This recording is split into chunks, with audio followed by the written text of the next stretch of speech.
જિલ્લા પંચાયતની સામાન્ય સભામાં શિક્ષણને લગતા મારા પ્રશ્નો હતા કે છેલ્લા 6 વર્ષમાં નકશા પેપર પુરવણી આ કામ માટે કેટલા પૈસા થયા, કેટલા વિદ્યાર્થીઓ પરીક્ષા આપી, એ વર્ષ વિગતવાર વિગત આપતા હું તમને છેલ્લા 3 વર્ષની વિગત કહું તો 2022માં 68 લાખ રૂપિયા જેવી રકમનો ખર્ચો થયો અને 92,000 વિદ્યાર્થી હતા। 2023માં 69 લાખ ખર્ચો થયો અને એમાંય 93,000 વિદ્યાર્થી હતા। આ ચાલુ વર્ષે 30 લાખ રૂપિયા જેવી રકમનો ખર્ચો થયો અને એટલા જ વિદ્યાર્થીઓએ પરીક્ષા આપી।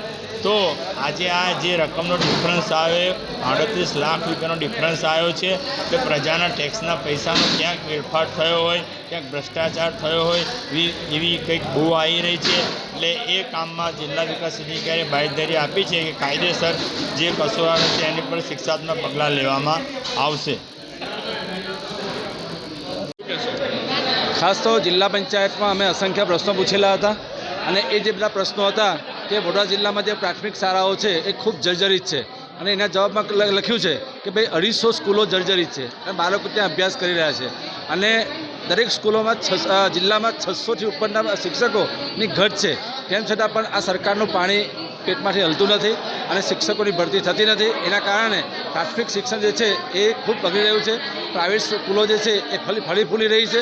તો જે સરકાર જે છે એ સરકાર જે શિક્ષકો નિમણૂક કરવી જોઈએ એ નિમણૂક કરતા નથી અને ઘણા બધા પ્રશ્નો હતા અમારા કે ભાઈ જે કાંસ છે એ કાંસ સાફ ન થવાના કારણે દરેક ગામડામાં, દરેક સ્કૂલોમાં અને દરેક પ્રાથમિક આરોગ્ય કેન્દ્રમાં પાણી આવી જાય છે અને એવા જે કાંસ સાફ થતા નથી એવા જવાબમાં પણ ઘણા બધા કાંસો અત્યાર સુધી સાફ થયા નથી। એટલે પ્રી મોન્સૂનની જે કામગીરી છે એમાં પણ જિલ્લા પંચાયત સર્વત્ર નિષ્ફળ ગયેલ છે। જિલ્લા પંચાયતના જે વહીવટ કરવા માટે ભાજપ બેઠી છે એને વહીવટ કરવા માટે આવડતું નથી, કેવો વહીવટ કરવો, કેવી રીતે સામાન્ય સભા ચલાવવી અને સામાન્ય સભામાં અમારા વિરોધ પક્ષના જે સભ્યો છે એ સભ્યોનો જવાબ પણ તેઓ આપી શકતા નથી। એટલે આજની જે સામાન્ય સભા છે એ અમારા જે પ્રશ્નો છે એ પ્રશ્નોનો અમને શાંતિપૂર્વક કોઈ જવાબ મળ્યો નથી કારણ કે એની પાસે કોઈ જવાબ જ ના હોય। અમારા જે પ્રશ્નો હતા એનો કોઈ જવાબ એમની પાસે હતો નહીં। બીજું કે જિલ્લા પંચાયતની ઘણી બધી જગ્યાઓ માલિકીની કે જે જિલ્લા પંચાયતની માલિકીની છે એ પ્રાઇવેટ ઈજદારોને આપવા માટેનું એનું એક ષડયંત્ર કરોડનું કૌભાંડ એ લોકો આચરવા માટેનો પ્રયત્ન કરી રહેલ છે। જો હરણી બોટકાંડ જે થયું એ પ્રાઇવેટ વ્યક્તિઓને આપવાથી જ આ હરણી બોટકાંડ થયું છે અને ઘણા બાળકો અને શિક્ષકોને એમાં અવસાન થયા છે। તો જે એવી પ્રાઇવેટ જગ્યાઓ જિલ્લા પંચાયતની છે એને પ્રાઇવેટ ધોરણે ભાડે આપવા માટે કે એ લોકોને મતલબ કે ફાળવી આપવા માટેનું એક ષડયંત્ર છે એ ષડયંત્ર માટે પણ અમે ખૂબ મોટો વિરોધ કર્યો છે।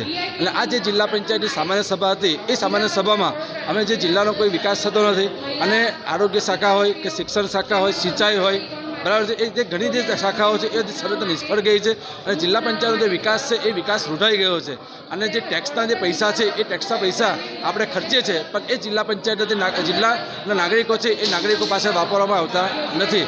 એટલે અમારો સામાન્ય સભામાં ખૂબ મોટો વિરોધ થયો છે અને આ સામાન્ય સભામાં તોફાની બની છે અને જિલ્લા પંચાયતના પ્રમુખશ્રી પણ અમારા જે પ્રશ્નો છે એ પ્રશ્નોનો સારી રીતે સંતોષકારક જવાબ આપી શક્યા નથી।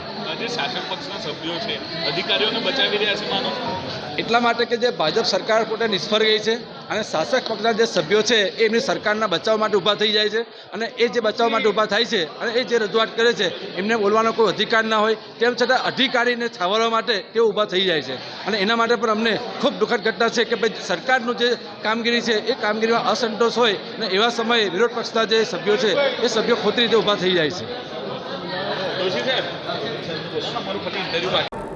આજે વડોદરા જિલ્લા પંચાયતની સામાન્ય સભા જિલ્લા પંચાયત વડોદરા સન 2024-25ની બજેટની જોગવાઈ મુજબ સ્ટેમ્પ ડ્યુટી સદરે રેતી કંકરની ગ્રાન્ટમાંથી કુલ 733 કામોની ₹1911.25 લાખની જિલ્લાના ગ્રામીણ વિસ્તારના વિકાસના કામો કરવા અંગે પ્રાથમિક માન્યતા આપવામાં આવેલ।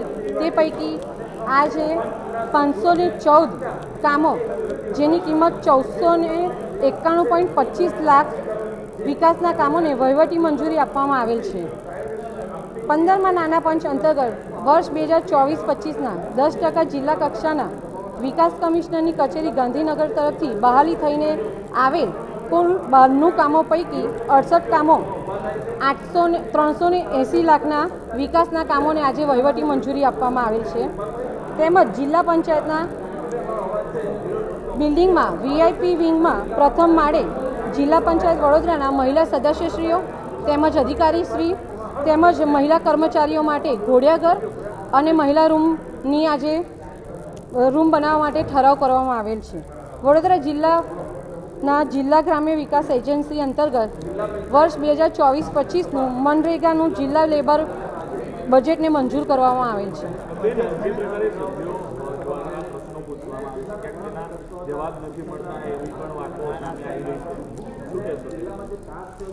આજે જે પ્રશ્નોના જવાબ લેખિતમાં આપવાના હતા, અમુક અધિકારીઓને એ જવાબ પહોંચાડી શક્યા નથી. એના માટે જિલ્લા વિકાસ અધિકારી શ્રી આપની સમક્ષ એમને કીધું છે કે તેમને ફરી નેક્સ્ટ ટાઈમ આવી રીતે જવાબ મળી જશે, અગાઉથી જવાબ મળી જશે. એ માટે વિકાસ અધિકારીશ્રીએ સૂચના આપેલી છે. અધિકારીશ્રી અધ્યક્ષસ્થાનેથી કશું હતું નહીં. આજે અધ્યક્ષસ્થાનેથી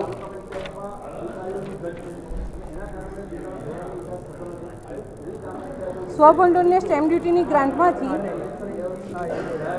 જેસવાન મારફતે વિડીયો કોન્ફરન્સિંગ સિસ્ટમનું સુવિધા ન હોય તે માટે લેબ કેમેરા તેમજ આનુષંગિક ઉપકરણોની ઉપયોગ ખરીદી કરવા માટે આયોજન કર્યું હતું. તેને વહીવટીમાં બહાલી આપવામાં આવી હતી. હા, PP ધોરણે એ તો હજી ચર્ચા વિચારણામાં છે. હજી અમે બધા બેસીશું, એના પર ચર્ચા કરીશું અને પછી આવતી સામાન્ય સભામાં એ વિશે વધુમાં ચર્ચા કરીશું.